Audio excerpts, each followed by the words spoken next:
Cédric Hugré, donc lui ne va pas faire parler des élèves de Bac Pro, mais va tenter de faire parler des statistiques. Ce qui est pas simple, dans une analyse de plus comparative entre plusieurs cohortes de Bac Pro. Voilà. Bonjour et merci d'abord de l'organisation de ce colloque et de me donner l'occasion de me mettre au travail sur un thème que j'avais un peu abordé dans ma thèse, mais de façon rapide et marginale. Il est 14h26 et c'est donc le moment statistique. Je suis désolé, vous êtes tous en pleine digestion, ça va être un peu aride. Il n'y a néanmoins, normalement, dans ma présentation, si je me souviens bien, que 8 tableaux. J'espère que ça vous comblera. Alors voilà, qu'est-ce que j'ai fait à l'occasion de ce colloque? Je vous propose de faire une sociologie de la poursuite d'études des bacs pro, la poursuite d'études supérieures, au ras des parcours. Alors qu'est-ce que ça veut dire au ras des parcours? C'est-à-dire d'essayer, à partir de deux sources statistiques relativement connues en France, que sont les panels de suivi des élèves entrés en 6e, regardez quels sont les parcours de ces bacheliers professionnels qui continuent dans le supérieur.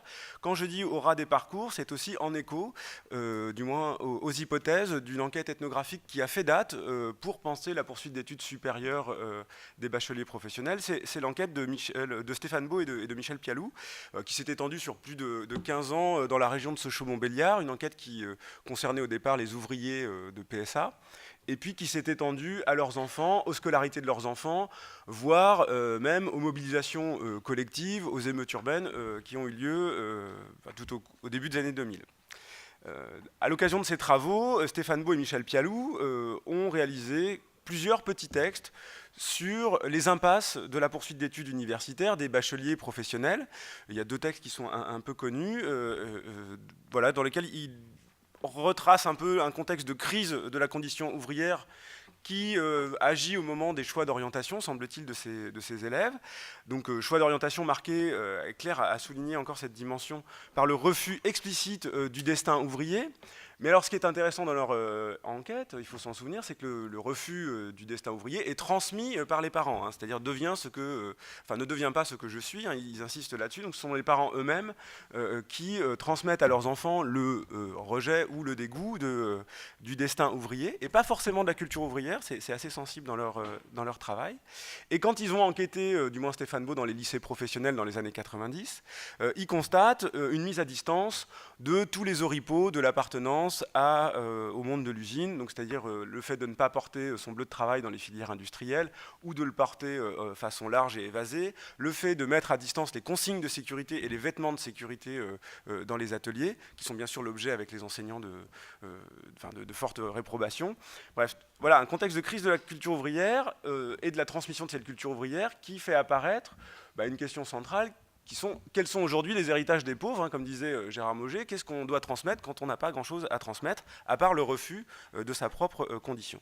Dans le cadre de ce contexte, Stéphane Beau et Michel Pialou vont enquêter une petite enquête universitaire délocalisée, une petite antenne délocalisée, je crois que c'est Besançon, je ne me souviens plus exactement, dans lesquelles ils vont rencontrer essentiellement dans la filière générale d'histoire les responsables de la filière et plusieurs enquêtés qui suivent par ailleurs, qui sont des bacheliers professionnels un peu perdus en première année d'histoire à l'université. Au cours des entretiens qu'ils font avec ces étudiants, aussi au cours des longues pratiques qu'ils ont avec eux, ils font des trajets aller-retour à la fac, ils discutent beaucoup avec eux. Stéphane Beau conclut à des aspirations déçues à retrouver la voie normale. Hein, ces élèves échouent assez rapidement à l'université, ils n'ont pas bien sûr à la fois les codes formels de présence, d'absence, mais ils n'ont pas non plus la bonne maîtrise de la culture écrite des filières générales de l'université. Il rappelle que la filière d'histoire, et notamment dans l'antenne où ils vont, fait appel à des connaissances en matière d'analyse de documents, de production d'écrits, de dissertation, que ces bacheliers professionnels n'ont pour la plupart pas mobilisés au cours des 2, voire des 4 dernières années. Et bien sûr, la conclusion de Stéphane Beau, qui est assez, et de Michel Pialou, qui est assez sentencieuse à l'époque, et de souligner le fait que ces élèves semblent résister au verdict scolaire négatif accumulé, non pas depuis quelques années, mais depuis le collège. Et ils écrivent, il semble de plus en plus, donc ces verdicts scolaires semblent de plus en plus glisser sur eux, conduisant ces élèves à un irréalisme de type très particulier, fait d'une forme d'invulnérabilité et d'un renforcement artificiel de leur ego scolaire et social. La surprise de Stéphane Beau et de Michel Pialou, elle vient du fait que normalement, dans les classes populaires, du moins dans une analyse qui se rapparente un peu aux travaux de Bourdieu, le verdict scolaire a une pleine puissance et il est complètement a priori intériorisé par les élèves des milieux populaires. Et donc a priori, quand on accumule depuis le collège une série de mauvaises notes et de verdicts scolaires négatifs, on ne va pas, ou du moins on n'aspire pas à aller à l'université, ce qui ne semble pas être le cas des quelques enquêtés qu'ils croisent et qui enquêtent longtemps. Donc cette enquête, elle est marquante pour le bac pro, elle est marquante aussi pour le bac pro enquêté par la suite dans les études supérieures. On va le voir, elle a eu des implications très concrètes dans les appareils statistiques. Pour autant, la fabrique sociale et scolaire des bacs pro à l'université n'a eu que peu de prolongement empirique depuis. On n'a pas eu beaucoup d'enquêtes. Cette enquête a été aussi en partie critiquée parce qu'elle était ethnographique et soi-disant pas représentative. Enfin, tout un tas de critiques assez infondées sur cette enquête. Mais néanmoins, on n'a pas eu beaucoup d'éléments empiriques venant faire des entretiens aussi longs avec des bacheliers professionnels à l'université. Et d'un point de vue statistique, on n'a pas eu de mise à l'épreuve de cette hypothèse de Beau et Pialou qui veut qu'il y a eu une forme de sous-sélection scolaire de ces étudiants et qu'ils ont une invulnérabilité au verdict scolaire. Donc il y avait une sorte de connaissance parcellaire, on pourrait dire, de ces parcours scolaires de ces bacheliers professionnels inscrits à l'université, mais d'ailleurs plus largement de tous ces parcours scolaires des bacheliers professionnels inscrits dans l'enseignement supérieur. Et il me semblait que la connaissance, du moins, c'est quantitativement, les statistiques qui ont été produites, c'est très largement orienté vers l'explication des sorties non diplômées de l'enseignement supérieur. Alors c'est le cas de beaucoup d'articles quantitatifs qui, tout en mobilisant des statistiques descriptives, mais surtout inférentielles, essayent de mesurer, toutes choses égales par ailleurs, quels sont les déterminants de l'échec à l'université. Et bien sûr, le bac professionnel en est un. Il faut rappeler quelques ordres de grandeur. Un bachelier professionnel qui arrive sur les bancs de l'université, aujourd'hui, il a grosso modo 5% de chances de finir avec une licence en 3 ans et 12% de chances de finir avec une licence en 5 ans. Autant dire, quand on voit les effectifs qu'on a dans les enquêtes, je vais en parler, c'est au mieux 1 ou 2 enquêtés dans les enquêtes statistiques qui portent sur 20 000 individus. Donc il faut imaginer que ce sont des cas rarissimes.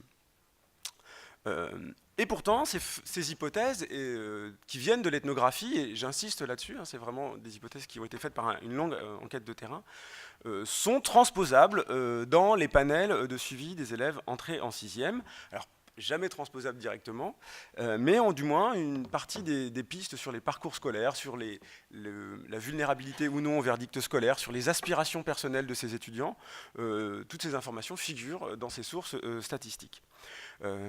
Et ces enquêtes quantitatives, qui sont très importantes en France dans l'histoire, on pourrait dire, de la connaissance des inégalités scolaires, ces enquêtes quantitatives autorisent une description assez fine, et c'est pour ça que je parle de sociologie au ras des parcours, assez fine de ces parcours scolaires, mais aussi des aspirations de ces étudiants depuis la 6e. Bon, cette introduction étant voilà, un peu faite contextuellement, voici un peu le plan de l'intervention. La première partie va porter sur une grande déception du sociologue et du statisticien qui est, en gros, j'espérais pouvoir vraiment comparer terme à terme 2 panels d'élèves entrés en 6e. D'une part, ceux qui étaient entrés en 6e en 89, et d'autre part, ceux qui étaient entrés en 6e en 1995. Et vous allez voir que cette comparaison terme à terme n'est pas très satisfaisante, elle n'est pas toujours possible. Et voilà, on a peu d'occasions de revenir sur la manière dont on quantifie les parcours scolaires, dont on quantifie les inégalités. On le fait assez peu d'ailleurs dans nos textes quand on publie, nous tous. Je trouve que c'est le bon moment dans un colloque d'expliquer comment on fabrique des statistiques, qu'est-ce qui est possible de dire, c'est quoi une non-réponse, pourquoi les taux de non-réponse sont si importants sur certaines questions.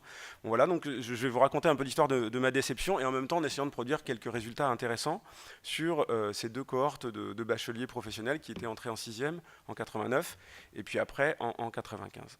Et puis dans un deuxième temps, on va se concentrer sur le panel 95 pour regarder à la fois ces parcours scolaires, bien sûr, mais aussi tous les éléments subjectifs du rapport au parcours scolaire. Parce qu'on pose des questions aux élèves à plusieurs moments dans les enquêtes sur, d'après vous, vous avez quel niveau scolaire, enfin tout un tas de choses, je reviendrai là-dessus. Et puis il y a un point important, et c'est là où l'enquête de Beau et Pialou a été finalement importante, c'est que, bien sûr, on va faire la sociologie un peu traditionnelle des bacheliers professionnels, l'origine sociale, les rapports entre les garçons, les filles, les diplômes des parents, mais qu'on a aussi tout un tas de petites questions sur quel est le rapport que ces étudiants ont au métier de leur père ou de leur mère. Et on va voir que ça peut jouer, bien sûr, dans l'orientation post-bac.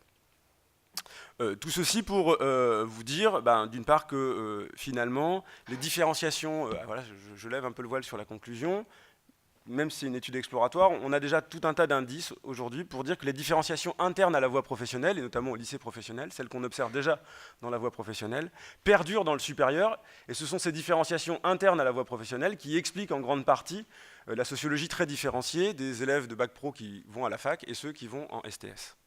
Alors les sources exploitées, donc le panel de suivi des élèves entrés en 6e en 89 et le panel des élèves entrés en 6e en 95, ça c'est plutôt moi, grosso modo. Donc si vous êtes né un 17 du mois, comme moi, ou un 5 du mois, vous êtes tiré au sort dans un échantillon. Donc le panel 89, c'est un peu plus de 21 000 individus. Et puis le panel 95, un peu moins, 17 000 individus. Qu'on va suivre, c'est une source longitudinale que l'on va suivre tout au long de leur scolarité. C'est une enquête très importante. C'est cette enquête qui, historiquement, a permis à la France, dans les années 60, de comprendre l'élimination des classes populaires de tout un tas d'ordres de l'enseignement. Hein. Et donc, elle est refaite régulièrement. Voilà. Donc, la version la plus récente, actuellement, c'est le panel des élèves entrés en 6e en 2007. Vous comprendrez qu'on ne peut pas vraiment encore l'exploiter dans le cadre des bacs pro qui poursuivent à l'université, parce qu'on n'a pas encore le nombre d'années suffisant. Bon, alors, quelques éléments liés à l'échantillon. Hein. Donc, on suit ces élèves tous les ans. Ça veut dire administrativement, concrètement, les chefs d'établissement qui ont des élèves qui sont tirés au sort doivent faire remonter des informations administratives. Et ensuite, on fait des enquêtes complémentaires. Enquête complémentaire famille, 3 ans après l'entrée en 6e, grosso modo, 2-3 ans. En 92, c'était une enquête par voie postale, hein, c'était la statistique un peu old school.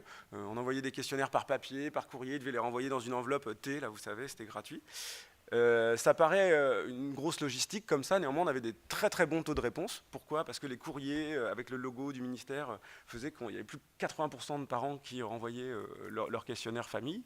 Ce questionnaire famille il est important parce qu'il permet aux sociologues d'actualiser les informations de base, administratives, le métier des parents, le diplôme du père, de la mère, tout ça, mais aussi il pose tout un tas de questions sur la représentation des familles. Là, on va voir, on leur pose des questions sur d'après vous, voilà, ça fait 3 ans que votre enfant est rentré au collège, mais c'est quoi le diplôme le plus utile pour trouver un emploi? Bon, votre enfant il est au collège, mais vous aimeriez qu'il finisse ses études à quel âge? Enfin, il y a tout un tas de questions qui sont importantes comme ça. Et puis, on continue à les suivre. Voilà, le panel s'enrichit des décisions administratives, notamment d'orientation. Il s'enrichit également de la docimologie du diplôme national du brevet, du bac. Il est complété en 2002, enfin, du moins pour le panel 95. On refait une autre enquête qui, là, s'appelle l'enquête jeune. Alors, 2002, pour les élèves entrés en 6e en 95, c'est la première année des bacheliers. Si vous êtes un bon élève en 6e, en 95, grosso modo, vous avez votre bac en 2002. Et en 2002, tous les jeunes de ce panel ont reçu une enquête jeune, qui cette fois n'était plus adressée aux parents, mais aux jeunes eux-mêmes. Et donc là, on leur posait des questions directement sur leur avenir. Voilà, alors je vais mobiliser toutes ces enquêtes, qui sont grosso modo, qui tiennent sur un ou deux panels, pour montrer, pour caractériser scolairement et socialement ces bacheliers professionnels qui vont dans le supérieur, mais pour aussi montrer les difficultés statistiques qui se posent à vous. La première qui paraît évidente, c'est que dans un panel malgré tout assez satisfaisant quant à la structure de son échantillon, on a finalement qu'un peu plus de 1400 bacheliers professionnels dans chaque échantillon, et on en a 500 qui continuent à peu près à s'orienter post-bac, 500, 600. Dans le panel 95, sur ces 639, il y en a 421 qui vont en STS et on n'en a plus que 71 qui vont à l'université. Donc autant vous dire qu'avec 71 enquêtés, on va pouvoir dire des choses, mais pas non plus des choses si fines que ça. Et l'essentiel de mon travail va être de catégoriser ces 71 enquêtés par rapport à tout un tas d'autres populations pour essayer de comprendre un peu par indice qui ils sont. Alors, ces deux panels renvoient à un état ancien de la filière professionnelle, c'est-à-dire celui quand le bac pro se préparait en 4 ans. Grosso modo, les élèves entrés en 6e en 89 ont obtenu leur bac professionnel à la fin des années 90. Les bacheliers professionnels qui sont inscrits dans le supérieur et qui étaient en 6e en 95 l'ont eu au milieu des années 2000, plutôt 2003-2004. À l'époque, donc, il n'y a pas eu la réforme et donc on est dans un état formellement stable de la filière professionnelle. Pourtant, il y a eu des mouvements. Et le mouvement principal qu'il faut retenir, c'est d'une part un mouvement de normalisation de la poursuite d'études. Hein. C'est plus 12 points entre les deux panels. C'est-à-dire qu'en gros, on avait un peu moins d'un tiers des élèves de bac professionnel qui poursuivaient dans le supérieur quand ils étaient entrés en 6e en 89. C'est un peu plus de 40% pour ceux qui sont entrés en 6e en 95, donc qui ont eu leur bac au milieu des années 2000. Et ça c'est en soi un vrai événement. C'est le moment où l'enseignement supérieur se normalise, devient concret. Et c'est le moment donc aussi où le recrutement scolaire et social du bac professionnel change un tout petit peu.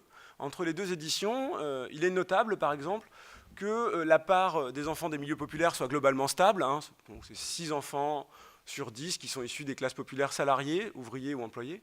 Mais parmi eux, c'est les ouvriers qui baissent un peu et les employés qui montent un peu plus. Hein, c'est notable. Par ailleurs, il est aussi notable que chez les bacheliers professionnels qui vont ensuite dans le supérieur, la part des filles baisse. On va revenir sur ce point-là. Mais entre les deux panels, les filles baissent. Et ça ne baisse pas d'un point, ça baisse d'un peu plus de 5 points. Et ça a des incidences très fortes sur la sociologie de ces bacheliers. Alors je vous disais, dans cette première partie, je vais faire un peu la sociologie d'une déception, et elle est importante. Donc pour tester les hypothèses de Michel Pialou et de Stéphane Beau, on dispose d'une information très intéressante dans le panel, que sont les résultats aux évaluations d'entrée en 6e en français et en mathématiques. Alors ces évaluations, elles ont été implémentées dans le panel pour la première fois en 1989. C'était Claude Tello qui avait œuvré à l'intégration de ces résultats. Alors ces évaluations en 6e, depuis, elles sont un peu publicisées, mais ce sont en gros des évaluations dans lesquelles on demande des exercices de dénombrement en mathématiques, de petits calculs assez élaborés, et puis, enfin plus ou moins élaborés, et puis en français, ce sont du décodage, de la compréhension de texte, de l'écriture un peu. Depuis qu'on a ces résultats, il faut savoir que c'est une variable clé en fait, pour expliquer les trajectoires scolaires. C'est toujours déprimant pour les sociologues de savoir que déjà en 6e, selon votre position dans le quartile aux évaluations de 6e, on peut décrire assez bien votre avenir scolaire. Bon, la déception ici, elle vient essentiellement des non-réponses qui interdisent une comparaison terme à terme entre la valeur scolaire des élèves entrés en 6e en 89 et 95. Pourquoi ? Parce que ceux qui sont entrés en 6e en 89, on a plus de 43% de non-réponses. Alors ces non-réponses, elles viennent du fait que les chefs d'établissement, et d'ailleurs, a priori, les chefs d'établissement professionnels, ont moins fait remonter les résultats aux évaluations à l'époque que les tas d'autres établissements. Donc on a grosso modo un bachelier professionnel qui suit l'enseignement supérieur sur 2 pour lequel on n'a pas l'information sur sa valeur scolaire en 6e. C'est plus le cas en 95, ça s'explique très bien, hein. C'était la première fois que l'ADEP intégrait cette variable importante. C'est une logistique quand même assez importante de demander au chef d'établissement de faire remonter à chaque fois les choses. On imagine aussi que pour un chef d'établissement, ce n'est pas toujours la priorité que de faire remonter de la documentation statistique. Donc ça s'explique. Bon, néanmoins, à la fin, on ne peut pas dire grand-chose. Si on se concentre sur le panel 95, vous voyez, hein, la sociologie scolaire et le niveau scolaire des élèves qui sont titulaires d'un bac pro et qui continuent dans le supérieur ensuite, appellent à quelques commentaires. Grosso modo, on en a un quart d'entre eux qui est dans le quartile le plus faible, c'est-à-dire dans le premier quartile aux évaluations de français et de mathématiques. Alors qu'est-ce que ça veut dire concrètement ? Être dans le premier quartile, ça veut dire que ces élèves ont des difficultés à dénombrer, hein, concrètement, et des difficultés à décoder. Hein. On n'est pas encore complètement dans la compréhension de la lecture, et la lecture d'un texte long peut poser problème concrètement. Le gros des troupes se situe en fait entre le deuxième et le troisième quartile. On va voir, hein, ce sont les élèves que Tristan Poulawek appelle à la sortie du primaire ces élèves de l'entre-deux scolaire, voilà, pour lesquels, à niveau scolaire particulier, l'origine sociale joue à plein. Voilà, c'est le moment clé. Si vous êtes dans le deuxième quartile aux évaluations de 6e et que vous êtes un enfant d'ouvrier, eh bien, votre trajectoire scolaire ne sera sans doute vraiment pas la même que celle d'un enfant de cadre qui se situe à peu près au même niveau scolaire.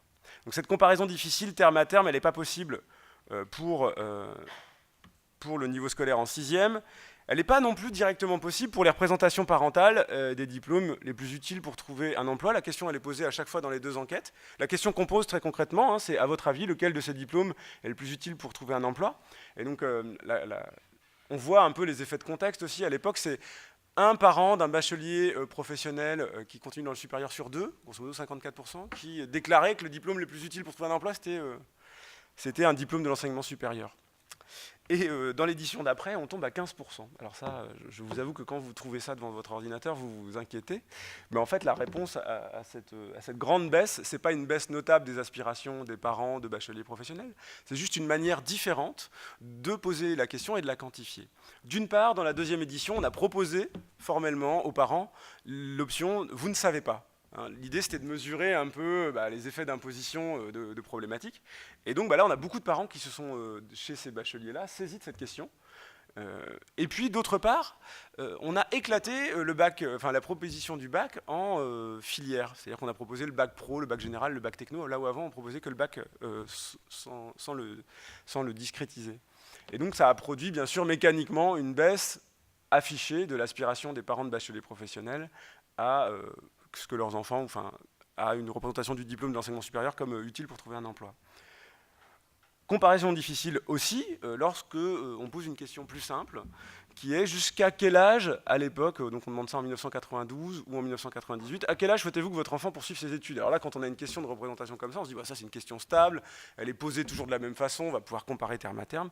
Et bien là non plus, on trouve des surprises, parce qu'on a l'impression que les parents de bacheliers professionnels ont en gros baissé sur leurs exigences de poursuite d'études, ce qui n'est pas le cas.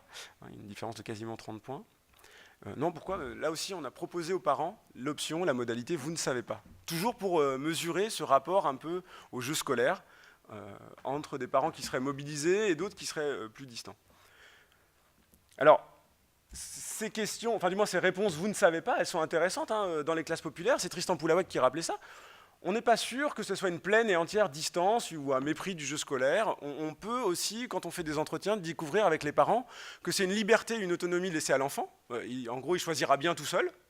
Et une prudence sur les aspirations scolaires. Il fera bien ce qu'il pourra. Vous voyez, quand on fait des entretiens avec les parents, le fait de dire vous ne savez pas, c'est aussi investi sur un mode où ça ne nous regarde pas, où on laisse aussi un peu l'enseignement décider. Bon, maintenant, les vrais résultats...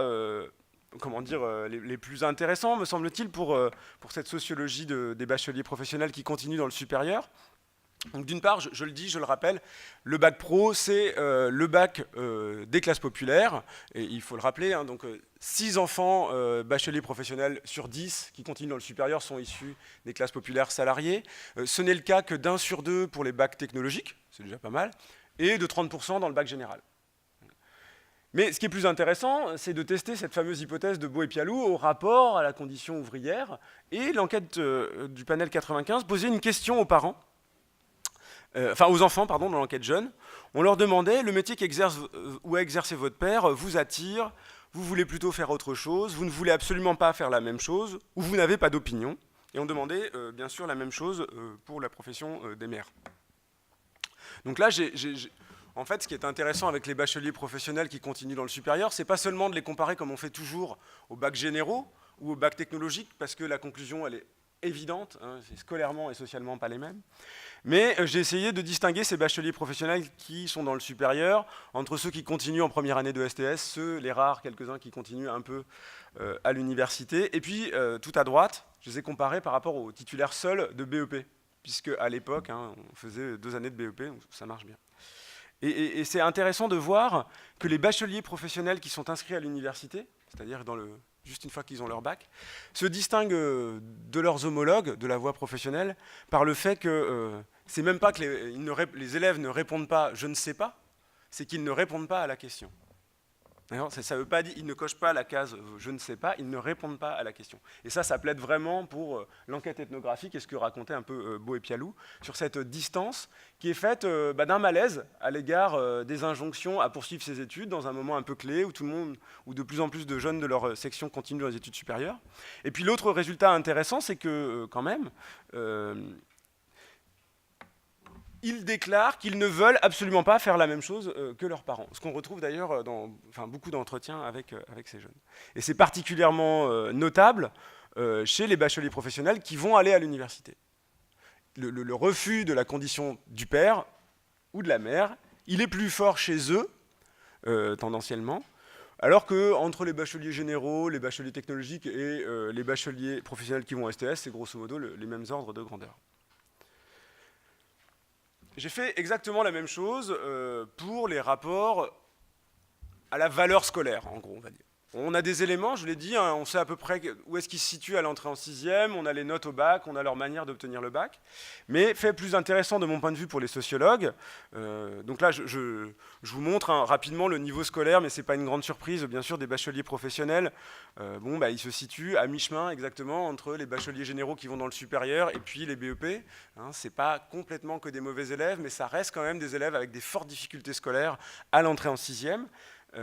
Mais plus intéressant de mon point de vue est la réponse à la question qu'on pose aux jeunes en 2002. En fin de collège, diriez-vous que vous étiez en français un élève qui avait de grosses difficultés, un élève qui avait un peu de difficultés, un assez bon élève ou un très bon élève? Et puis il y a toujours cette question des non-réponses. Et puis on pose la même chose pour les mathématiques qui sont deux enseignements généraux. Alors bien sûr, pour les bacheliers professionnels, ça pose un problème, mais c'est quand même en France, c'est à travers ces deux disciplines que le tri s'opère le plus tôt. Hein. L'orientation en SECPA, et puis juste après l'orientation en lycée professionnel, elle se fait grosso modo sur les résultats dans ces deux disciplines.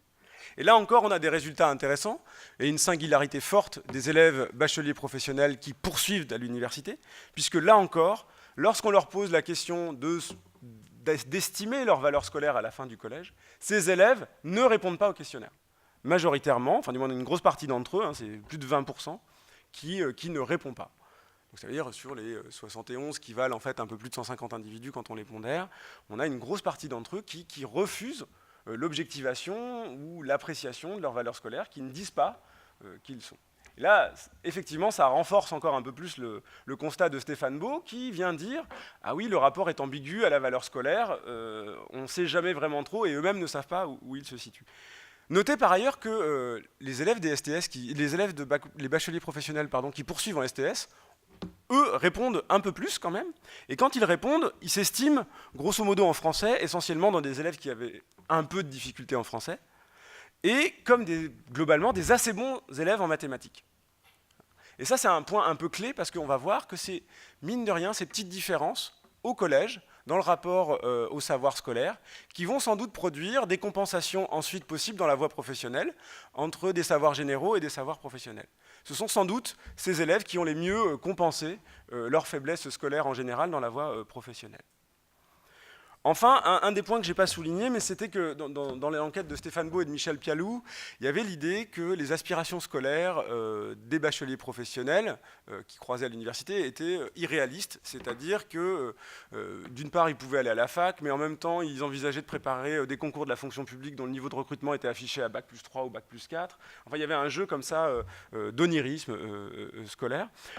Quand on pose la question dans le panel, dans quel type de formation souhaitez-vous vous inscrire après le bac, donc au bachelier professionnel, il faut quand même souligner la grande prudence des aspirations post-bac des bacheliers professionnels. Et cette grande prudence, elle prend une dimension particulière chez les bacheliers professionnels qui vont à l'université, puisque là, ce sont 44% d'entre eux qui ne répondent pas à cette question qui semble être pour le moins évidente pour la plupart des enfants qui, par exemple, ont un bac général. Quoi. Vous voyez, hein, ils sont 9% les bacheliers généraux à ne pas répondre à la question. Quand ce sont les bacheliers professionnels inscrits à l'université, on regarde, l'année d'avant, on leur avait posé la question, vous vouliez aller où? Il y en a quasiment 1 sur 2 qui ne répondent même pas à la question. Et quand ils y répondent, c'est bien sûr le STS, enfin le BTS qui s'impose comme une évidence. Donc on sent bien qu'il y a là une différence assez nette dans les bacheliers professionnels qui s'orientent dans le supérieur, entre ceux qui vont vers les STS, et du moins qui arrivent à y aller, et puis ceux qui vont à l'université. Et de ce point de vue, statistiquement, on a plusieurs indices des conclusions assez fines et bonnes de Beau et Pialou. Donc en gros, quand on regarde les différenciations objectives internes au lycée professionnel, ces différenciations sexuées, ces différenciations sociales, ces différenciations aussi migratoires, j'en ai pas parlé.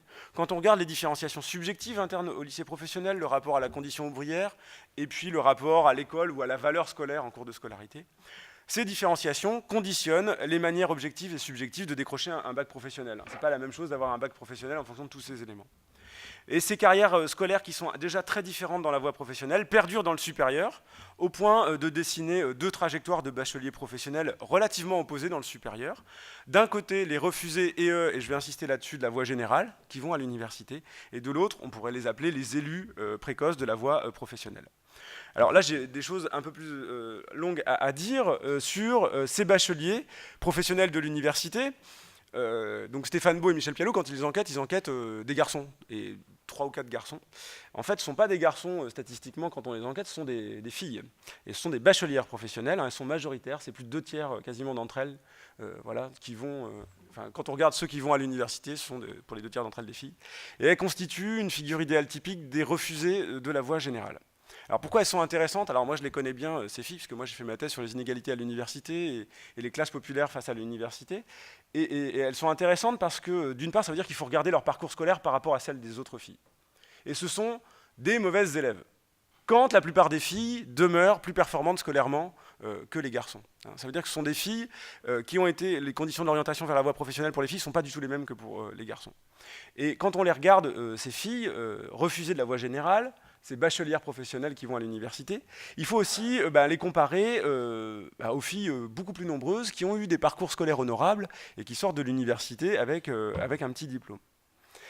Là encore, un point clé pour comprendre ces filles qui continuent à l'université, ces bachelières professionnelles, c'est de comprendre leur rapport à la condition ouvrière, non pas depuis le métier du père, mais depuis l'activité professionnelle de la mère. Et selon que la mère travaille ou pas, hein, dans les classes populaires, c'est quand même assez clé, et notamment dans les fractions les plus précarisées des classes populaires, l'activité professionnelle des mères est centrale.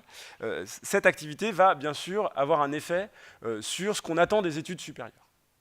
Et on a, du moins dans mon enquête, j'avais des filles qui, tout en étant à l'université bachelière professionnelle, pouvaient accepter de, un jour, arrêter ou de ne pas travailler, de ne pas se servir de leur diplôme sur le marché du travail, quand c'est impossible pour la plupart des étudiantes aujourd'hui. C'était le cas dans les années 50, c'est plus le cas. Alors j'ai moins de choses à dire sur les bacheliers professionnels des STS. Pourquoi? Parce que je ne les ai pas enquêtés, du moins pendant ma thèse. Je n'ai des choses que statistiques à dire ou bibliographiques. À mon avis, quand on les approche, quand on détaille un peu les statistiques que j'ai faites, on a là la figure idéale typique des élus de la voie professionnelle, c'est-à-dire qu'ils sont rentrés un peu différemment dans la voie professionnelle, pour certains d'ailleurs positivement. C'est ce que montre un peu aussi Hugo Paletta. Comment les comprendre quand ils continuent dans le supérieur? Alors on a 2 pistes à mon avis bibliographiques. Celle de Tristan Poulawek, hein, qui appelle à préciser un peu cette espèce de monde scolaire de l'entre-deux, qui n'excelle pas, qui n'a pas des trajectoires scolaires honorables, mais qui se trouve dans tout un tas de disciplines autour de la moyenne, voire en dessous, mais qui, cas un cas, continue. Et puis l'autre piste qui me semble intéressante, en écho aux travaux de Nicolas Renaïs, quand on regarde les STS, il y a bien sûr un ancrage territorial qui est un peu différent des universités, un ancrage rural, et il est possible que ces élus de la voie professionnelle fassent figure de notabilité scolaire rurale. Hein, et c'est un peu, du moins quand on lit l'enquête de Nicolas Renaïs, on a le sentiment que ces bacheliers professionnels qui continuent en STS en zone rurale jouent leur rang de notables scolaires beaucoup plus que les bachelières professionnelles qui vont à l'université.